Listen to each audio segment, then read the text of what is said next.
আজকে আমরা খুবই একটা ইন্টারেস্টিং জিনিস শিখবো, সেটা হচ্ছে 100-র কাছাকাছি যে কোনো সংখ্যা স্কোয়ার বা বর্গ কীভাবে বার করবো। চলো দেখা যাক, যে কোনো একটা সংখ্যা নিই। আমি নিই অ্যাজ এক্সাম্পল 96।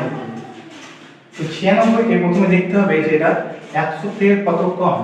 তো আমরা জানি 96 100 থেকে হবে 4 কম।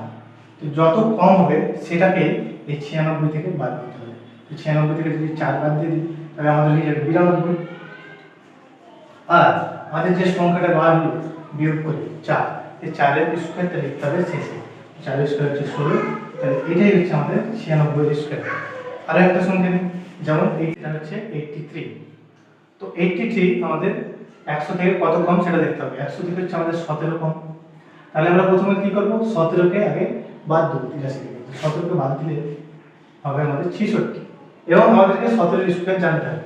তো আমাদেরকে এই অঙ্কগুলো করার জন্য 1 থেকে 25 স্কোয়ার যদি আমাদের মুখস্থ থাকে খুব সহজে হয়ে যাবে। 17 স্কোয়ার হয় 289। 289কে এইভাবে লিখবো, মানে 9, 8 আর 6 আর 2 যোগ করলে যাবে 8, আর এখানে হিসেবে 6। এটা হচ্ছে আমাদের 83 স্কোয়ার।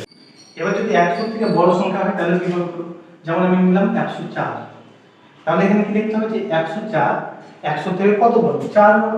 তাহলে আমরা সেটাকে যোগ করে দেবো 104 এর সাথে। 104 এর সাথে যোগ করলে হয়ে যাবে 108, এবং 4 স্কয়ার আমরা কত জানি, 4 স্কয়ার হচ্ছে 16 লিখে দিলাম। তাহলে এটাই হচ্ছে আমাদের 104 এর স্কয়ার। তো বড় সংখ্যা হলে আমরা এভাবে করব।